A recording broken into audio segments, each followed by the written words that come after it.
Okay, hello everyone. Thank you so much for being here today for this SSLT seminar with our visitor Paul Halliday. First of all, please excuse the slightly oversized venue. Colleagues in law will know that we usually have these seminars somewhere in Yu Tong Sen in cozier rooms, but they were all booked out today, and we have the happy problem of being too numerous just a bit too numerous to fit in the smaller rooms. So here we are. So today, it's my pleasure to welcome Professor Paul D. Halliday, who is Julian Bishko Professor of History and also Professor of Law at the University of Virginia. He's a leading scholar on global history and particularly British legal and imperial history. Among other works, he has written the book Habeas Corpus From England to Empire, which won the Inner Temple Book Prize in 2011. And I might say it was also one of the books that inspired my own interest in legal history when I read it back then. More recently, Paul has worked on various projects, including studies of the global history of Supreme Courts, juries, and a study of jury trials, slavery abolition, and law reform in Ceylon or modern-day Sri Lanka. But his presentation today, his seminar today, will be on his project, his latest project on the stuff of law, concerned with the materiality of law and how material forms have shaped law over time. So the idea is, I think Paul plans to speak for about half an hour, and then I'll have about 5 minutes of comments or so, and I'll raise a few general questions, and then we'll open the floor to for discussion for the rest of our time. So over to you, Paul. Thank you. Is that okay? Yep, I think that's working. Thank you very much, Ivan. Thank you for the invitation to be here. This is my first sojourn in Singapore, and it has been a remarkable occasion for me to learn about a place that has been one of many that has fired my imagination and interest in law and its history for so long. And of course, the eating has been good as well. I want to thank Diana and Momoka also for the remarkable help they gave. You've probably never seen so many emails with so many questions driven by so much ignorance, and they graciously replied to all of them. So thank you, Ivan, and to everybody here for such a lovely occasion. I pre-circulated, they pre-circulated for you a paper, and I'm assuming maybe unfairly that there will have been some reading of that. And I will do a little bit of recap of that in the end, but I thought it might be more interesting to tell you a bit about the larger project in which this question I have about the impact of paper is situated. And I've long, and for more years than I care to admit, actually called this project The Stuff of Law. It's motivated by really my observation, and I'll be interested to hear if you share the observation, that law and legal history operate largely with an uninterrogated assumption that law happens in our minds, then moves outward to affect the material world. The Stuff of Law, this project, turns this around to ask, how might the material means through which law operates in the world affect the content and thus the product of the ideas and activity we call law? As I've been thinking about this question for quite some time, I've been inspired by a few different examples. For instance, I love the idea of mudlarking. This is the activity Londoners, they go down on the mud flats of the Thames at low tide, and they poke around and see what sort of interesting remains they can find, literally going back 2 millennia. And they leave me with the question, you know, what can we say about Londoners' lives with only their stuff? Or, so these are the kinds of stuff I've been thinking with, from architectural drawings to a leather ink bottle to archival labels from the 17th century to pins stuck in writs and so on. Another way I've been thinking about it really comes from archaeology. I've been quite stimulated reading about the work of archaeologists. And what if we imagine digging a test trench down through any part of Law's archive? What would we see? And here's just basically a 5th century test trench through a writ file of the Court of King's Bench. I think we'd see both signs of remarkable continuity across multiple centuries in the use of a substrate, a parchment, of a filing method that defies probably a lot of our presuppositions about what filing looks like, but also very important kinds of change in the hands being used, in the languages being used, and so on. So there are three things, large elements in the Stuff of Law project involving court spaces, archiving, and writing. So let me say a little bit then about each of these before I turn more specifically to the question of paper. Court spaces. How do spaces produce the law used inside them? Does it matter to litigation if it happens in an open space as opposed to in a space divided into distinct zones? So we go here from the town hall, basically, of Leicester, which was used as a site for assizes for centuries, right into the 18th century, an open space in which, you know, a few benches might have been put, but nothing else, to the late 18th, early 19th century courtroom, intricately designed. I'll say more about that in a moment. As we think into the space, of course, we think about the particulars inside it. The dock I find particularly striking as an American. We don't use the dock for the most part in American courtrooms. There is modern empirical research that suggests maybe the results produced in a court that uses a dock as opposed to other arrangements might be less favorable to the accused. And if that's right, then we, I think, need to understand the history of the creation of such a piece of furniture, what it's doing there, how it got there. And I must add, I went to the National Gallery this morning, and of course it was, I can't think of anywhere else in the world you can see an art exhibition situated in these 4 rooms of the erstwhile Supreme Court, in 2 of which I was quite astonished to see the docks remain. So really being here has just been quite remarkable for me. What might the history then of another piece of courtroom furniture tell us? The jury box arises really alongside the dock over the course of the 18th into the 19th century. Not only is there a temporal coincidence there, there's also a geographic one. The jury box and the dock are also part of what is making law in the empire. So these are simultaneous and global processes. Here we see, if you, the lower right, we can imagine in this 1820s New South Wales courtroom, the conflict going on in precisely that period between emancipists and exclusivists in Australia. Can former convicts, having done their time, be made into the kind of people who can enter into this box? So I see the box, though, not only as a kind of a metaphorical construction of people included in process and everyone else outside of it, but I believe that I can sustain the assertion that it constructs ideas of exclusion then in practice. So we might think of this in terms of 3 different kinds of jury box. In the center is jury box. In this case, it's in the Supreme Court of Ceylon in the mid-18 teens. So that's usually how we think of the jury box, as a piece of furniture in a courtroom. But down on the left is another jury box. That's actually what they called a ballot box, by which, or using that, and I still haven't figured out entirely how it works. I need to talk to someone else about that.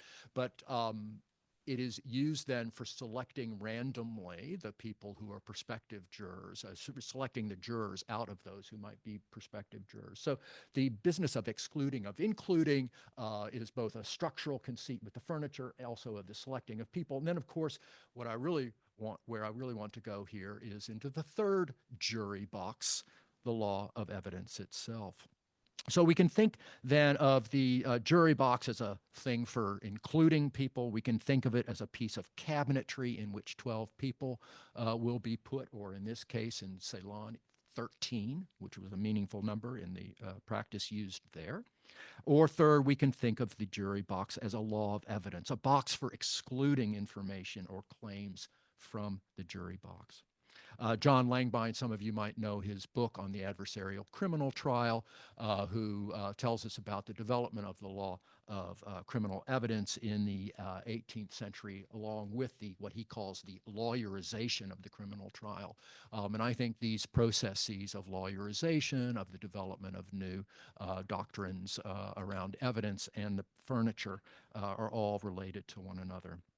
And we can see this then as we look across England and the empire in the 18th century, watching this unfold. Here in 1739, when King's Bench was first enclosed inside Westminster Hall, but really in the 1770s on, it's the last quarter of the 18th century, you can see in architectural drawings for so many county assize courts where the jury box is taking off.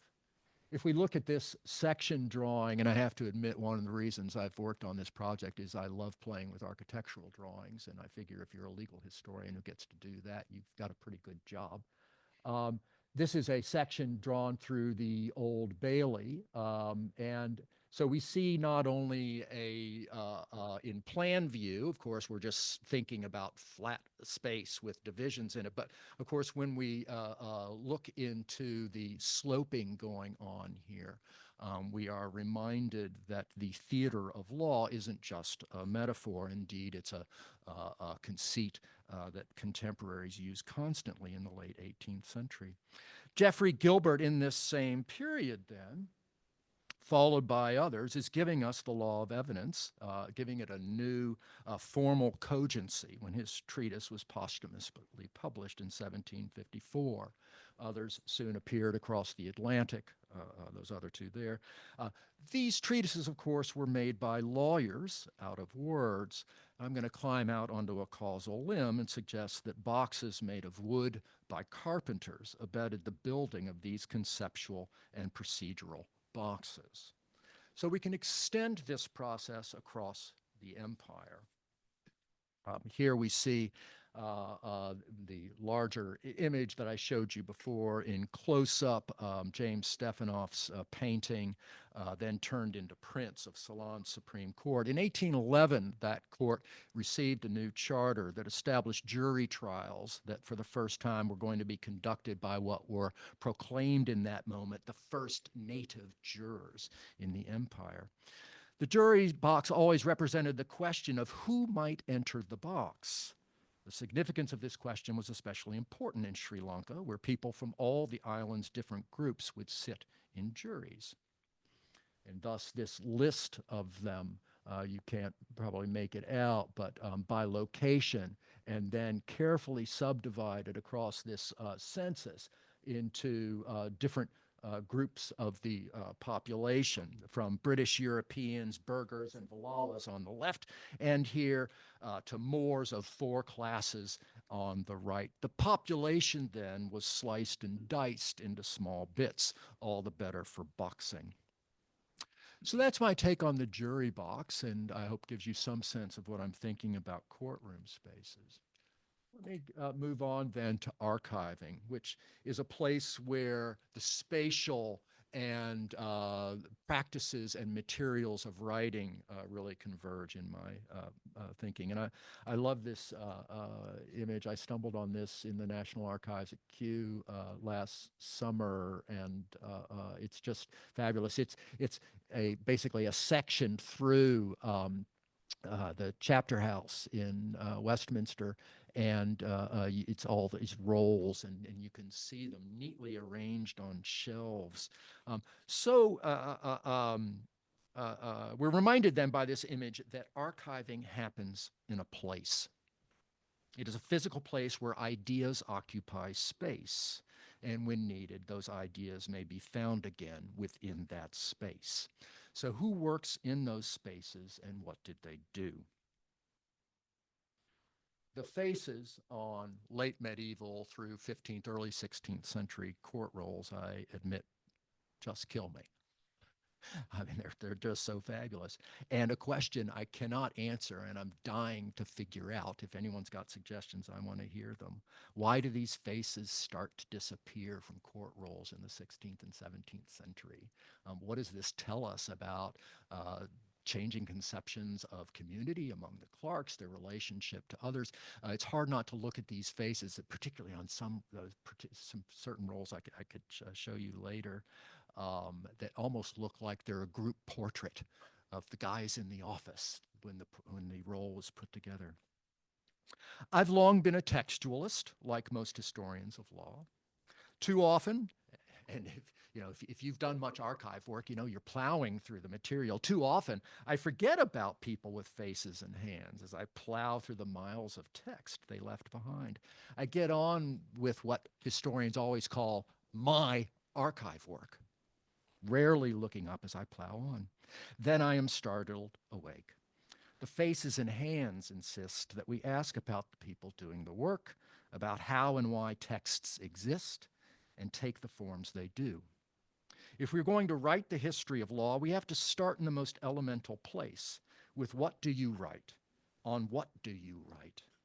How will you store and find what you write? So this is a little display of images related to the Crown Office of King's Bench at the end of the 18th century. Legal knowledge represents a storage and retrieval problem. It involves human bodies navigating physical spaces.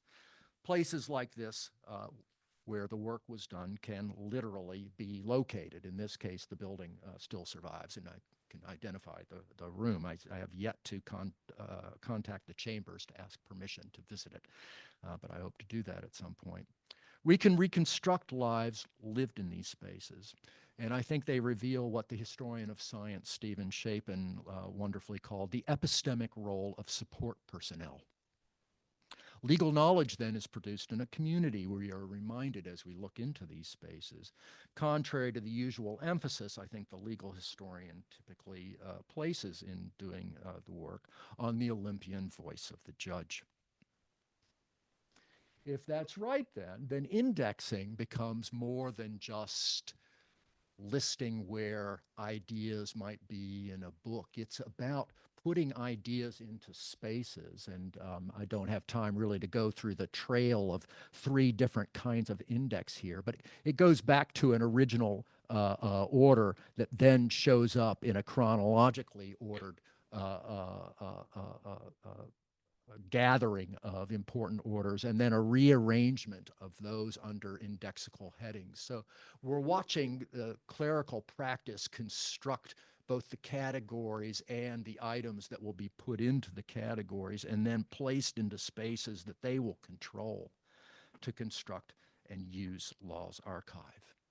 So if the archive then is a physical place filled with physical bodies doing physical work with ideas, then we need to think about the other aspect of the archive that I think we don't usually attend to, and that is its destruction. This destruction might, in our imaginings, be especially evident in empire, where the English legal imagination says the environmental circumstances are going to be less friendly to the survival of the paper and parchment that English law used. But actually, the problem of archive destruction doesn't exist in the environment where the objects are held.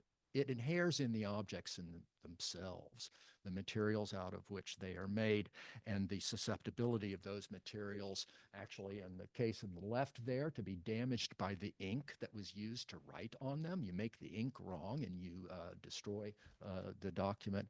And of course, not only the chemical, but the physical impact of what mold does to paper equally in a damp London cellar as in a Caribbean island, as in the case on the right there from the King's Bench Court of Nevis.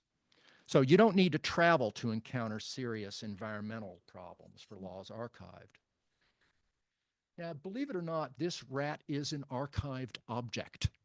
It comes from the 1820s, period when the archives of the Exchequer were being moved.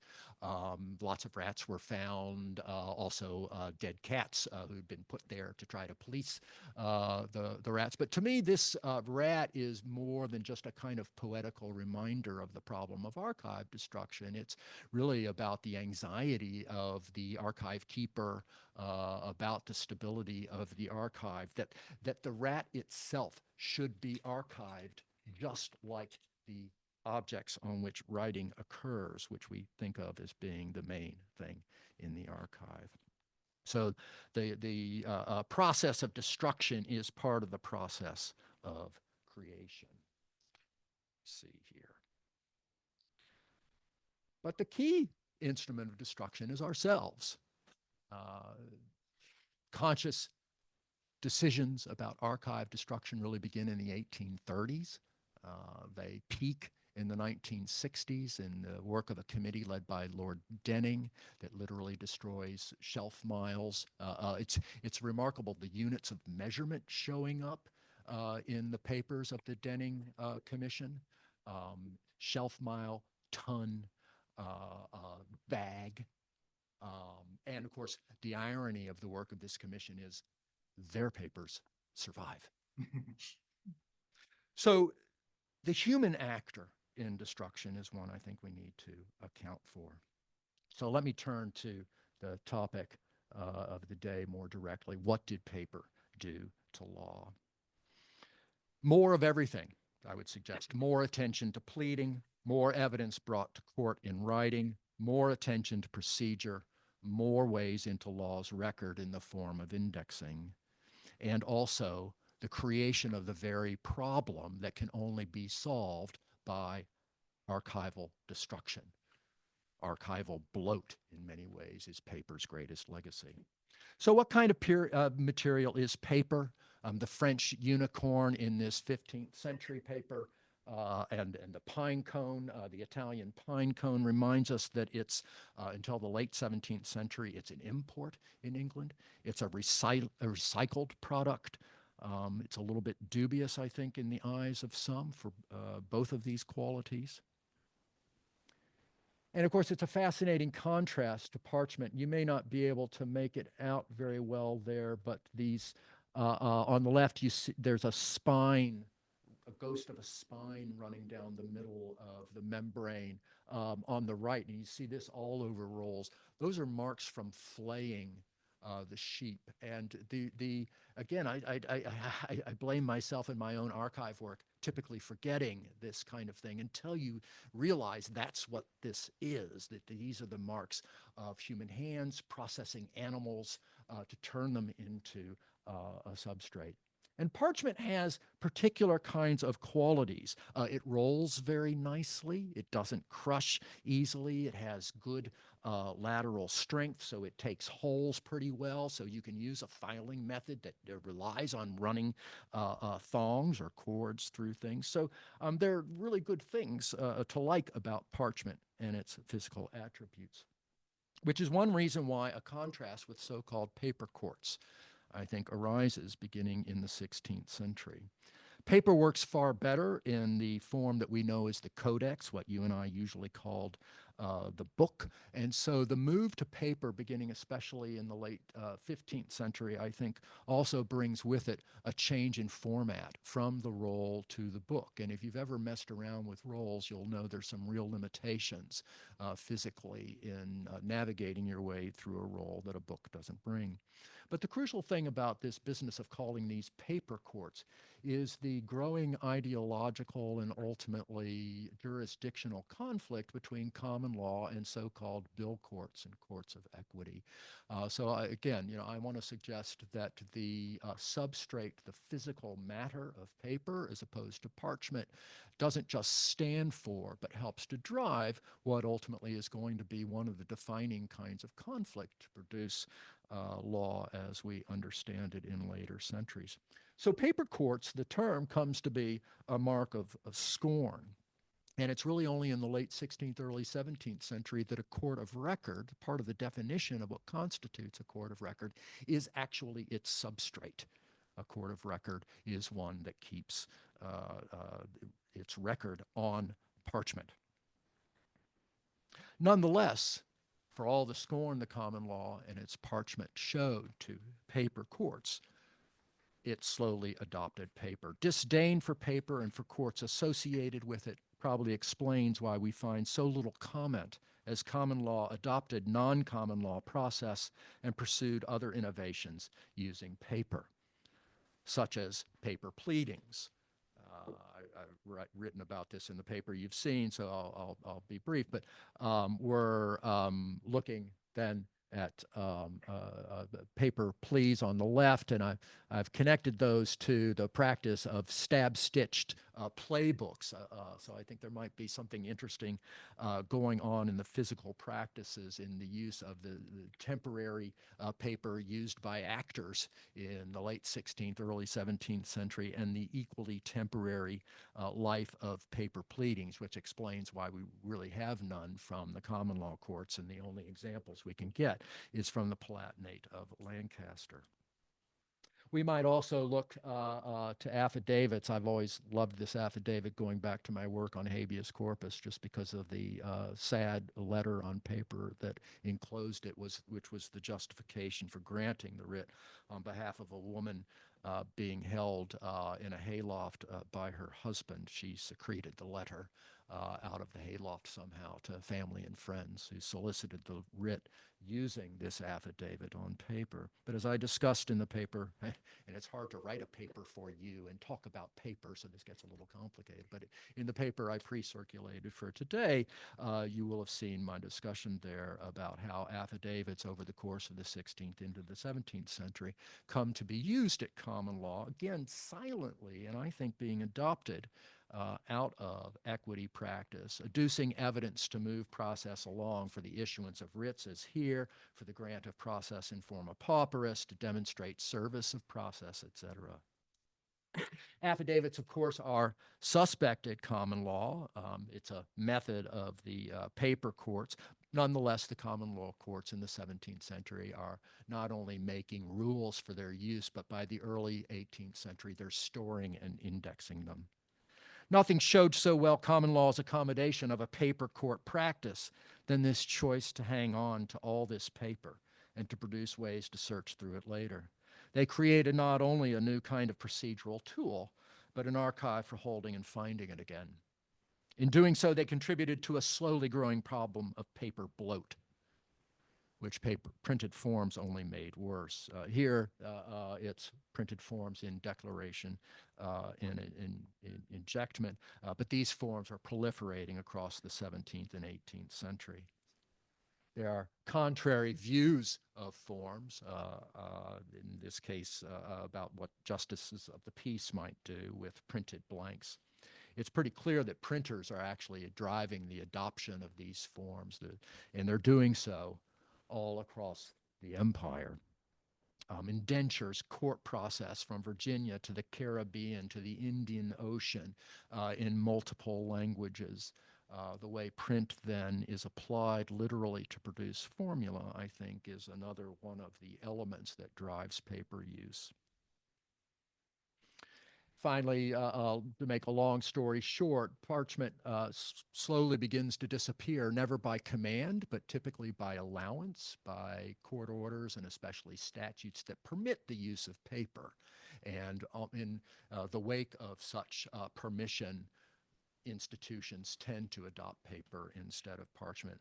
perhaps most spectacularly in 1916, when indictments suddenly, I mean, literally, you look at one box from the first half of 1916 on a particular assize circuit, you open the next box. The first box was all parchment, the next box was all printed paper. All courts were paper courts by now. So that's loose paper. Let me wrap up by saying just a little bit about what paper does with the codex, in the form of the codex. I wrote in the paper I circulated about registration. The first great moment was in 1538 with parish registers, the registration of births, marriages, and deaths, or I should say, of baptisms, marriages, and burials, since these aren't really records of demographic events. They are records of spiritual ones that we now, of course, read as demographic events. Registration, of course, was central to empire. The first land registers in English law, of course, are not in England. They're not, land registration is not adopted uniformly in England until the 19th century. It's actually in Virginia in 1619. Here we see a Sri Lankan slave register. So we're talking about registration of property of all kinds, or land and enslaved people together here in the Caribbean island of St. Vincent, where the register was, quote, as good evidence as if the original deed were exhibited. So registration served both as a means by which the state saw and organized its subjects, and as a utility for those same subjects who might use the register to make and maintain claims of every kind. So these are just to wrap up then, some of the different things, different practices, different transformations that I believe paper promotes.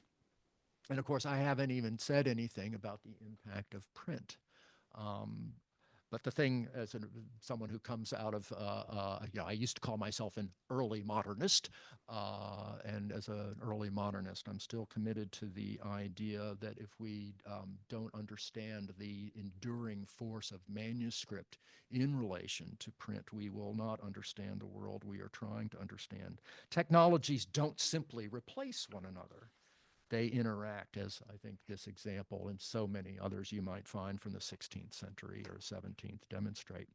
Manuscript and print, whose interaction is made possible by and on paper, then, I want to suggest, also drives precedential thinking. The way indexing gets in here. The indexical imagination, the one that constructs categories to make possible the spatial movement by which ideas might be found, is dying today, replaced by the simple word search. This certainly affects historians, this kind of digital dissolution then of the archive. AI tools, these make it possible to imagine the reconstitution of manuscript archives in their entirety and navigating them without the constraints of the systems by which such archives were created and used. Of course, this is also having an impact on legal professionals. The indexing mind created by paper is now being disassembled by the computer. In the United States, the Westlaw key number system, that was just an elaboration of older indexing practices. But now indexes wither when we can enter anything in a query, as the command is in Westlaw now. Will this bring us then to a retreat of indexing, of category making and using, and thus transform how we understand law's component pieces? If this happens, will we also obscure the unknown and thus the unknowable? Here we encounter the problem of our digital search tools' lack of transparency, leaving us to wonder not only what the algorithm is revealing to us, but also what it is obscuring. So I want to conclude by referring back to one part of Thomas Blount's definition of jurisprudence, which I mentioned in the paper, about style and form. Forms were and are material as well as conceptual. They took and take shape in our hands as well as in our minds.